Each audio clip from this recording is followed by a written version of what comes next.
옛날 옛적 조선 후기 충청도 어느 산골 마을에 박진사댁이라 불리는 집안이 있었습니다. 대대로 땅을 일구며 살아온 중소지주 집안으로 비록 높은 벼슬은 없었으나 마을에서는 제법 이름난 양반가였습니다. 그 집의 가장은 박진사 60을 훌쩍 넘긴 노인이었습니다. 평생을 원칙과 명분으로 살아온 사람이라 마을 사람들은 그를 존경하면서도 한편으로는 두려워했습니다. 박진사 어른은 바위보다 딱딱하신 분이야. 그 양반 앞에서는 말 한마디도 조심해야 해. 냉정하고 엄격하고 한 번 정한 원칙은 절대 굽히지 않는 사람. 그것이 마을 사람들이 박진사를 평가하는 말이었습니다. 박진사에게는 외아들이 하나 있었습니다. 박성준이라는 이름의 30살 사내로 아버지와는 달리 온화하고 착한 성품이었으나 어딘가 우유부단한 구석이 있었습니다. 3년 전 성준은 이웃 마을 한씨 가문의 딸을 아내로 맞이했습니다. 한소윤, 말수가 적고 조용한 성격의 여인이었습니다.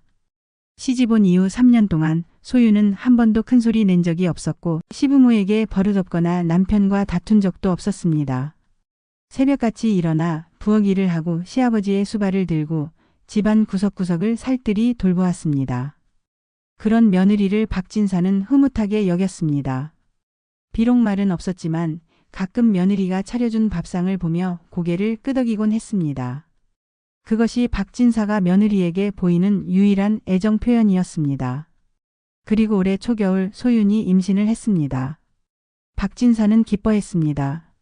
비록 얼굴에는 내색하지 않았지만 며느리를 대하는 태도가 조금 더 부드러워졌고 아들에게도 며느리 몸조리 잘 시켜라는 말을 여러 번 했습니다.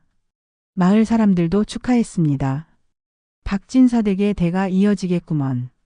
박성준이 효자인데 그 아들도 틀림없이 훌륭하게 자라겠지. 모든 것이 평온해 보였습니다. 그런데 동짓달 보름이 지나고 세상에서 가장 추운 밤이 찾아왔을 때 믿을 수 없는 일이 벌어졌습니다. 그날 밤은 유난히도 추웠습니다. 하늘에서는 한방눈이 쏟아져 내렸고 바람은 칼날처럼 매서웠습니다. 창문 틈으로 파고드는 바람 소리가 마치 귀신이 우는 것처럼 으스스했습니다. 한밤중이었습니다. 박진사 댁 사랑채에서 큰 소리가 들려왔습니다. 나가거라. 박진사의 목소리였습니다. 평소에도 엄격했지만 이날 밤의 목소리는 유난히 차갑고 단호했습니다. 아버지 제발. 제발 한 번만 용서해 주십시오. 아들 성준이 무릎 꿇고 애원하는 소리가 들렸습니다. 용서? 무엇을 용서한단 말이냐? 집안의 체면을 망친 것을? 조상님들 얼굴에 먹칠을 한 것을? 아버지. 당장 나가라 했다. 내 아내를 데리고 이 집 문턱을 다시는 밟지 마라. 아버님. 제발 이 추운 날씨에 어디로 가라는 말씀이십니까? 소윤이는 지금 임신 중입니다. 그래서 더 나가야 한다. 그 아이를 이 집에 둘 수 없다. 박진사의 목소리는 돌처럼 단단했습니다. 안채에서는 소윤이 호도 차림으로 떨고 있었습니다. 시아버지의 호통 소리가 집안 전체를 울렸고 그녀는 두려움에 몸을 움츠렸습니다. 소윤아. 남편 성준이 방으로 들어왔습니다. 그의 얼굴은 창백했고 눈가는 붉게 충혈되어 있었습니다. 나가야 한다. 아버지께서 우리를 내쫓으신다. 저는 무슨 잘못을... 소윤의 목소리는 떨렸습니다. 잘못은 없어. 내 잘못이 아니야. 하지만 성준은 말을 잇지 못했습니다. 그저 눈물만 흘릴 뿐이었습니다. 옷이라도 챙겨 입어라 어서. 소윤은 떨리는 손으로 겨우 두툼한 저고리 하나를 더 걸쳤습니다. 배가 불러 옷을 제대로 여미기도 힘들었습니다. 밖에서는 박진사의 목소리가 또다시 울렸습니다. 아직도 안 나갔느냐. 해가 뜨기 전에 이 집에서 모습을 감춰라. 성준은 아내의 손을 잡았습니다. 차갑고 작은 손이었습니다. 두 사람은 천천히 대문으로 향했습니다. 마당에는 이미 눈이 한 뼘 넘게 쌓여 있었고 차가운 바람이 옷깃을 파고들었습니다. 대문 앞에는 박진사가 서 있었습니다. 촛불을 든 채 매서운 눈빛으로 두 사람을 내려다보고 있었습니다. 아버지, 정말 이러셔야 합니까? 성준이 마지막으로 애원했습니다. 하지만 박진사는 고개를 돌렸습니다. 다시는 돌아오지 마라.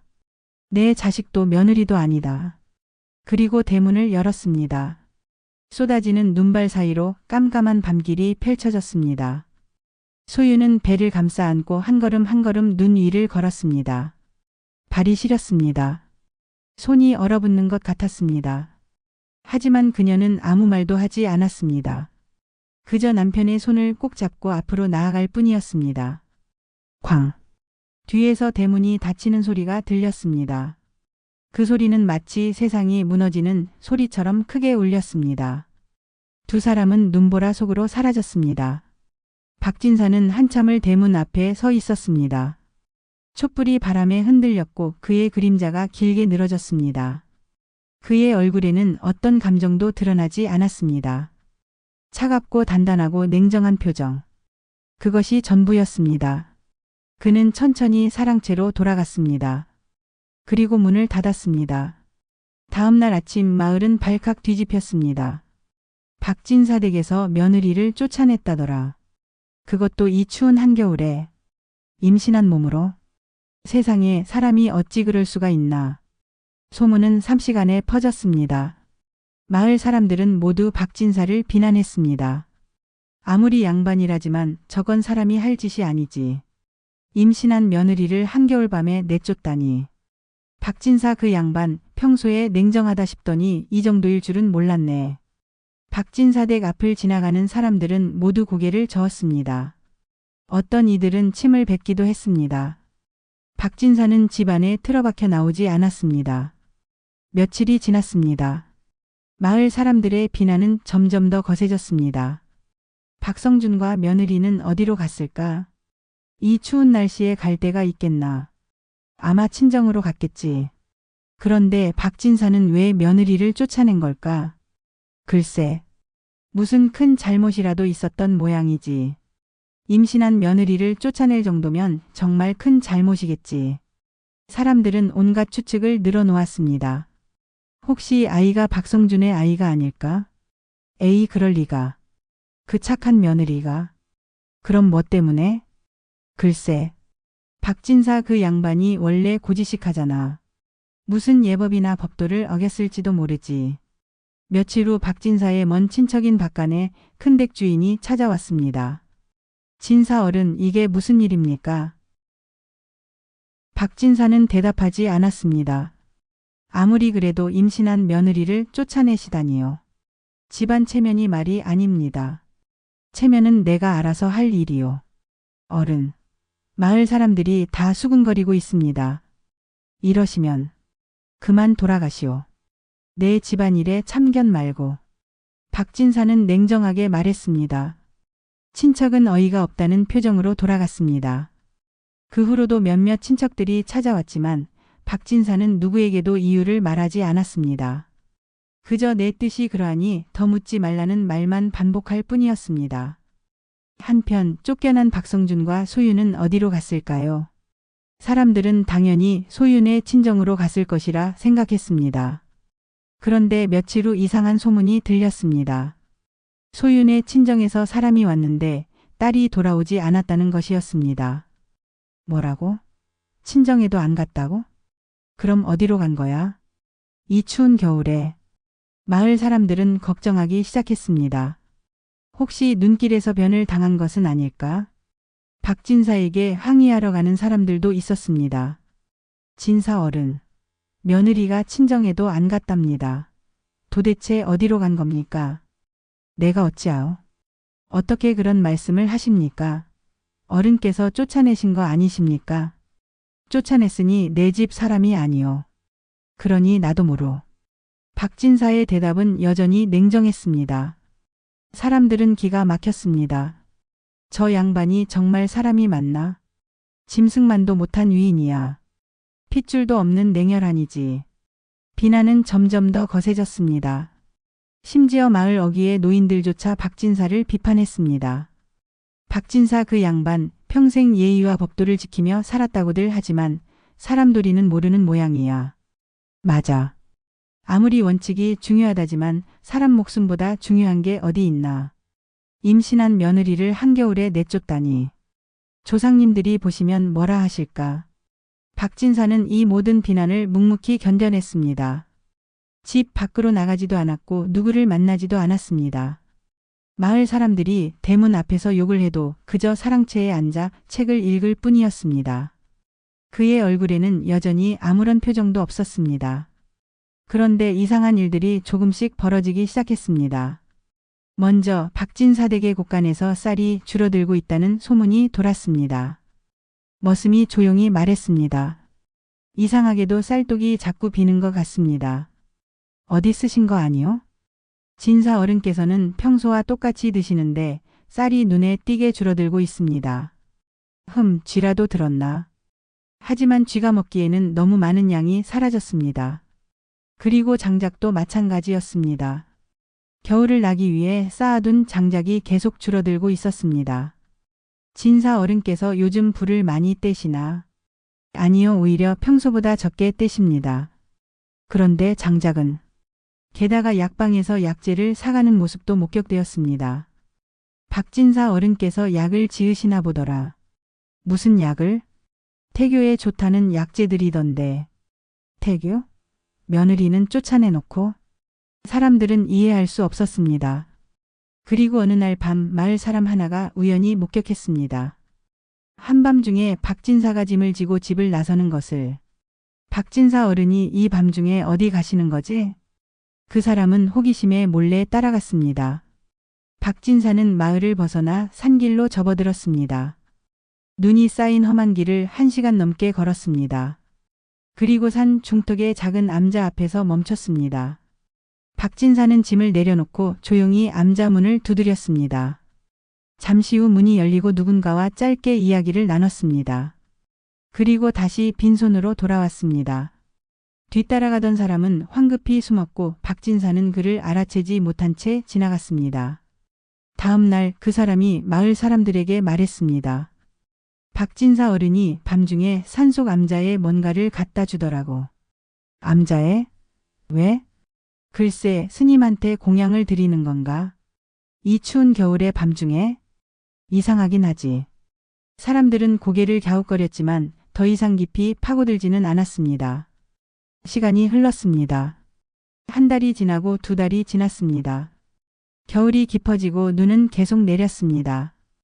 박진사는 여전히 집에 틀어박혀 있었고 마을 사람들의 비난도 계속되었습니다. 그런데 어느 날 박진사 댁 대문 앞에 낯선 사람이 나타났습니다. 관복을 입은 관리였습니다. 박진사 어른을 뵙고자 하오. 누구시오? 고을 원님의 명을 받들어 왔소. 박진사가 나왔습니다. 무슨 일이시오? 관리는 주변을 둘러보더니 조용히 말했습니다. 안에서 이야기하는 것이 좋겠습니다. 두 사람은 사랑채로 들어갔습니다. 문이 닫혔고 한참 동안 이야기 소리가 들렸습니다. 밖에서는 마을 사람들이 수군거렸습니다. 무슨 일일까? 혹시 며느리 일 때문에 관가에서 온 건 아닐까? 그럴지도. 1시간쯤 지나자 관리가 나왔습니다. 그의 얼굴은 굳어 있었고 박진사를 한번 돌아본 뒤 말에 올라탔습니다. 그리고 떠났습니다. 박진사는 대문 앞에 서서 한참을 그 뒷모습을 바라보았습니다. 그의 얼굴에는 처음으로 걱정스러운 기색이 어렸습니다. 그날 밤 박진사는 또다시 짐을 지고 집을 나섰습니다. 이번에는 더 큰 짐이었습니다. 쌀, 장작, 옷가지, 약재. 그는 눈 쌓인 산길을 또다시 올랐습니다. 숨이 가빠졌고 다리가 후들거렸습니다. 60이 넘은 노인이 이 추운 겨울밤에 산을 오르는 것은 쉬운 일이 아니었습니다. 하지만 그는 멈추지 않았습니다. 한 걸음 한 걸음. 마침내 암자에 도착했습니다. 문을 두드렸습니다. 문이 열리고 안에서 목소리가 들렸습니다. 아버님. 그것은 아들 성준의 목소리였습니다. 박진사는 안으로 들어갔습니다. 암자 안은 따뜻했습니다.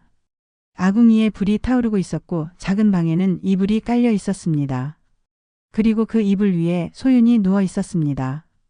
그녀는 여전히 임신 중이었고 배가 더욱 불러 있었습니다. 박진사는 짐을 내려놓고 며느리를 바라보았습니다. 소윤은 조심스럽게 고개를 숙였습니다. 아버님, 몸은 괜찮으냐? 예, 덕분에.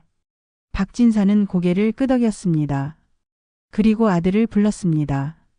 성준아. 예, 아버지. 오늘 고을에서 사람이 왔다. 성준의 얼굴이 굳어졌습니다. 무슨 일로? 박진사는 한숨을 쉬었습니다. 우리가 걱정했던 일이 현실이 되었다. 이제 진실을 말할 때가 왔습니다. 왜 박진사가 임신한 며느리를 쫓아냈는지, 왜 모든 비난을 감수하면서도 침묵했는지, 그 이유를. 사실 소윤의 임신에는 큰 문제가 있었습니다. 겉으로는 평범한 임신처럼 보였지만 그 속에는 목숨을 건 위험이 도사리고 있었습니다. 그것은 바로 핏줄에 대한 의심이었습니다. 소윤이 임신하기 석 달 전 박성준은 한양에 볼 일이 있어 한 달간 집을 비웠습니다. 그 사이 마을에는 한 사내가 머물렀습니다. 그는 서울에서 온 장사치라고 했고 박진사 댁에 머물며 며칠간 쉬어갔습니다. 그런데 그 사내의 정체가 나중에 밝혀졌습니다. 그는 영모에 연루된 역적의 아들이었습니다. 조정에서 그를 잡기 위해 전국에 수배령이 내려졌고 관군들이 사방을 뒤지고 있었습니다. 문제는 그 사내가 박진사 댁에 머문 시기와 소윤의 임신 시기가 겹친다는 것이었습니다. 물론 소윤은 결백했습니다. 그 사내와 아무 관계도 없었고 임신한 아이는 분명 성준의 아이였습니다. 하지만 세상은 그렇게 믿어주지 않았습니다. 고을에 새로 부임한 원님은 성리학에 미쳐있는 사람이었습니다. 그는 소문만 들어도 먼저 처벌하고 보는 냉혹한 위인이었습니다. 역적의 아들이 박진사 댁에 머물렀다고? 그렇습니다. 그리고 그 시기에 며느리가 임신했다. 예. 수상하다. 조사하라. 원님의 명령이 떨어졌습니다. 박진사는 이 소식을 미리 들었습니다. 고을의 한 관리가 몰래 알려준 것입니다. 진사 어른 조심하십시오. 원님께서 눈독을 들이고 계십니다. 무슨 눈독을? 며느리의 임신을 문제 삼으려 하십니다. 시기가 맞지 않는다고 혹시 역적의 핏줄이 아니냐고. 말도 안 되는 소리. 저도 압니다. 하지만 원님은 그렇게 생각하지 않으십니다. 증거가 없어도 의심만으로 먼저 처벌하는 분입니다. 박진사는 온몸이 차가워지는 것을 느꼈습니다. 만약 관가에서 조사가 들어온다면 소윤은 문초를 당할 것입니다. 임신한 몸으로 곤장을 맞을 수도 있습니다. 아이는 태어나기도 전에 죽을 것입니다. 그리고 가문은 역적과 연루되었다는 누명을 쓰고 대가 끊길 것입니다. 박진사는 밤새 고민했습니다. 어떻게 해야 며느리와 손자를 지킬 수 있을까? 그리고 내린 결론은 며느리를 집에서 내보내는 것이었습니다. 법과 권력의 시선에서 완전히 지워버리는 것. 이 집 담장 안에 있는 순간 저 아이는 이미 죽은 목숨이다. 박진사는 결심했습니다. 며느리를 쫓아낸다는 가장 잔혹한 연극을 하기로. 그래서 그날 밤 눈보라가 치는 한겨울에 그는 며느리를 내쫓았습니다. 마을 사람들이 모두 볼 수 있도록 큰 소리로 냉정하게 나가거라. 다시는 돌아오지 마라. 그리고 미리 준비해둔 산속 암자로 며느리를 숨겼습니다. 그곳은 아무도 모르는 곳이었고 관가에 손도 닿지 않는 곳이었습니다. 하지만 위험은 밖에만 있는 것이 아니었습니다. 집안 안에도 칼날이 숨어 있었습니다. 박진사에게는 형의 아들, 즉 조카가 하나 있었습니다. 박진사는 평생 자식 하나를 두었고 형은 일찍 죽었기에 조카를 친자식처럼 키웠습니다. 그 조카 박용삼은 사업에 실패하고 빚더미에 앉아 있었습니다. 그는 박진사의 재산을 노리고 있었습니다. 만약 성준에게 아들이 태어나지 않는다면 박진사가 죽은 후 재산은 자신에게 올 것이라고 생각했습니다. 하지만 소윤이 임신하자 그의 계획이 틀어졌습니다. 용삼은 초조해졌습니다. 그리고 끔찍한 생각을 했습니다. 아이가 태어나기 전에 없애버리면 된다. 그는 몇 번이나 박진사 댁을 찾아왔습니다. 표면적으로는 인사를 하러 온 것처럼 보였지만 실제로는 기회를 노리고 있었습니다. 어느 날 그는 소윤에게 약을 건넸습니다. 아주머니, 이 약은 태교에 좋다고 합니다. 한양에서 구해온 귀한 약재입니다. 소윤은 의심 없이 받았습니다. 하지만 그날 밤 약을 다리려던 순간 박진사가 나타났습니다. 그 약 어디서 났느냐?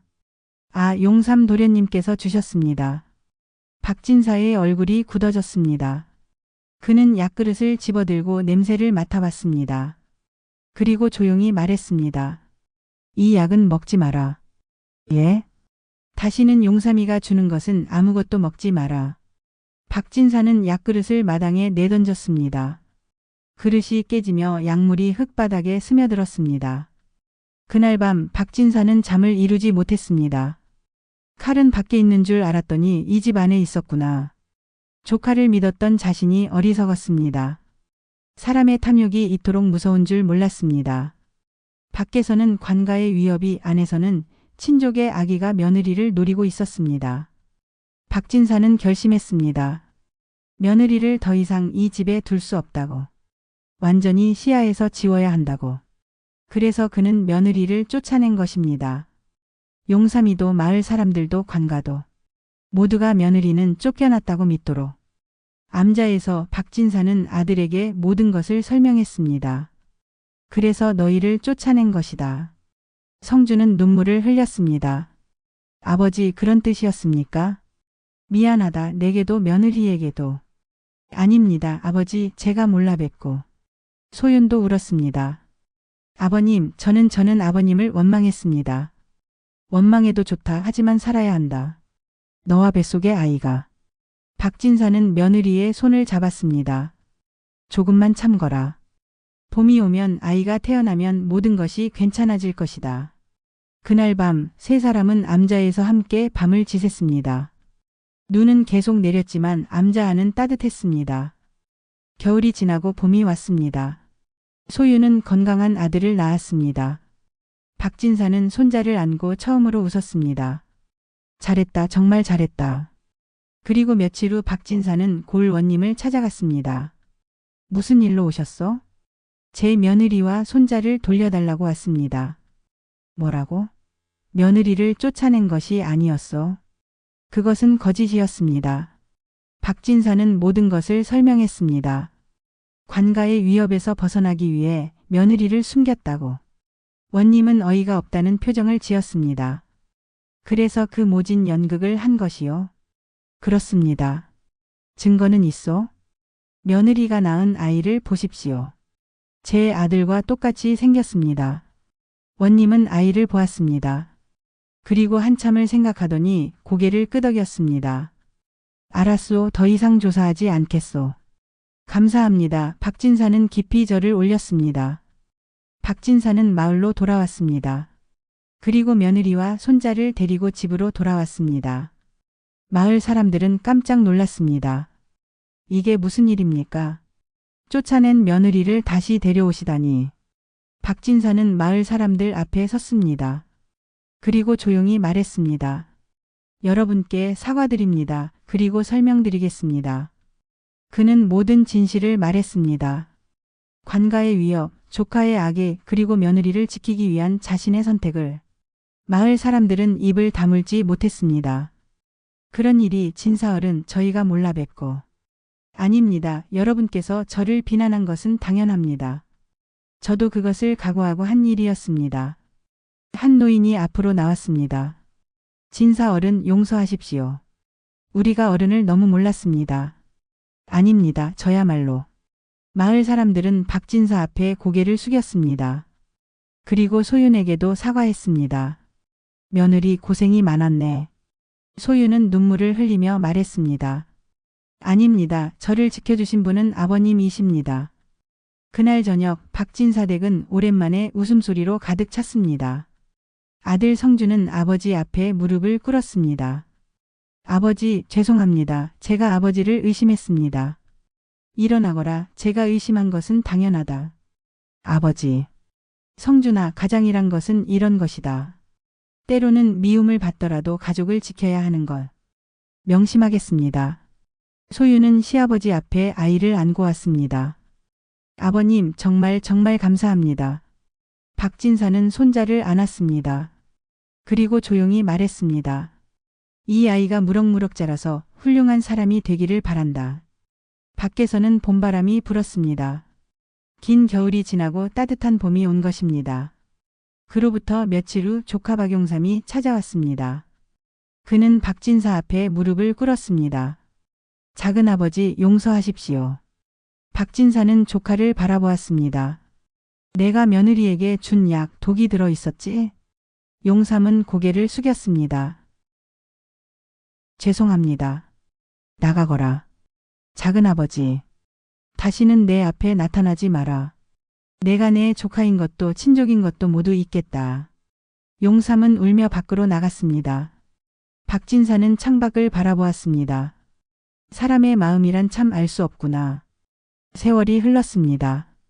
박진사는 70이 넘어서도 건강했고 손자는 무럭무럭 자라 총명한 아이가 되었습니다. 어느 날 손자가 물었습니다. 할아버지, 제가 태어나기 전에 어머니를 쫓아내신 게 정말이에요. 박진사는 손자를 무릎에 앉혔습니다. 그렇다. 왜요? 너를 지키기 위해서였다. 저를요? 그래. 할아버지는 내가 이 세상에 태어나는 것을 누구보다 원했단다. 그래서 내 어머니를 지켰고 너를 지켰지. 손자는 고개를 갸웃거렸습니다. 잘 모르겠어요. 나중에 크면 알게 될 것이다. 사랑이란 때로는 미움처럼 보일 수도 있다는 것을. 박진사는 손자의 머리를 쓰다듬었습니다. 할아버지, 저는 할아버지 같은 사람이 되고 싶어요. 그래, 훌륭한 사람이 되거라. 그날 밤 박진사는 마루에 앉아다를 바라보았습니다. 며느리 소윤이 차를 가져왔습니다. 아버님, 차 드세요. 고맙다. 두 사람은 한참을 말없이 앉아 있었습니다. 소윤이 조용히 말했습니다. 아버님, 그때 정말 무서웠습니다. 미안하다. 아니에요, 이제는 압니다. 아버님께서 저를 지켜주신 거라는 것을. 아버님, 제가 시집 올 때 친정어머니께서 하신 말씀이 있어요. 무슨 말씀? 시아버지를 잘 모시라고 하셨어요. 시아버지는 말은 없어도 며느리를 가장 아끼는 분이라고. 박진사는 빙그레 웃었습니다. 내 어머니께서 현명하신 분이구나. 그때는 무슨 말씀인지 몰랐는데 이제야 알 것 같아요. 소유는 눈물을 닦았습니다. 아버님, 평생 은혜 잊지 않겠습니다. 은혜는 무슨? 당연한 일을 했을 뿐이다. 두 사람은 다시 침묵했습니다. 하지만 그 침묵은 따뜻했습니다. 박진사는 80이 되던 해 조용히 눈을 감았습니다. 임종 자리에는 아들과 며느리 그리고 손자가 함께했습니다. 아버지. 성준이 울먹였습니다. 박진사는 아들의 손을 잡았습니다. 성준아. 예, 아버지. 잘 살아라. 그리고 내 가족을 지켜라. 예, 아버지. 박진사는 며느리를 바라보았습니다. 소윤아. 예, 아버님. 미안했다. 그리고 고마웠다. 아버님. 소유는 눈물을 흘렸습니다. 박진사는 손자를 불렀습니다. 진호야. 예, 할아버지. 할아버지가 해준 이야기 기억하느냐? 예, 기억해요. 사랑이란 때로는 미움처럼 보일 수도 있다. 예. 하지만 진짜 사랑은 끝까지 책임지는 것이다. 기억하거라. 예, 할아버지. 박진사는 천천히 눈을 감았습니다. 그의 얼굴은 평온했습니다. 마지막까지 그는 자신이 사랑하는 사람들을 지켰습니다. 박진사의 장례식에는 온 마을 사람들이 모였습니다. 모두들 눈물을 흘렸습니다. 진사 어른은 정말 훌륭한 분이셨어. 맞아. 우리가 그분을 오해했었지. 가족을 지키기 위해 모든 비난을 혼자 짊어지신 분이야. 마을 노인이 말했습니다. 박진사 어른은 진정한 어른이셨네. 말은 없었지만 행동으로 가족을 지켰지. 맞아. 우리는 그분에게 배워야 해. 장례를 치르고 소유는 박진사의 영정 앞에 앉았습니다. 그리고 조용히 말했습니다. 아버님, 이제야 말씀드립니다. 저는 아버님을 원망했습니다. 그 추운 겨울밤 쫓겨나면서 얼마나 억울했는지 모릅니다. 눈물이 흘러내렸습니다. 하지만 이제 압니다. 아버님께서 저를 얼마나 아끼셨는지. 제 목숨을 제 아이를 지키기 위해 얼마나 애쓰셨는지. 아버님 감사합니다. 그리고 죄송합니다. 제가 아버님의 마음을 몰라 뵙고. 소유는 한참을 울었습니다. 그리고 일어나 저를 올렸습니다. 아버님 부디 편히 쉬십시오. 저는 아버님께서 지켜주신 이 아이와 함께 잘 살아가겠습니다. 세월이 또 흘렀습니다. 손자 진호는 장성하여 과거에 급제했습니다. 그리고 고향으로 돌아와 할아버지 산소 앞에 섰습니다. 할아버지, 제가 급제했습니다. 진호는 저를 올렸습니다. 할아버지께서 말씀하신 것 기억합니다.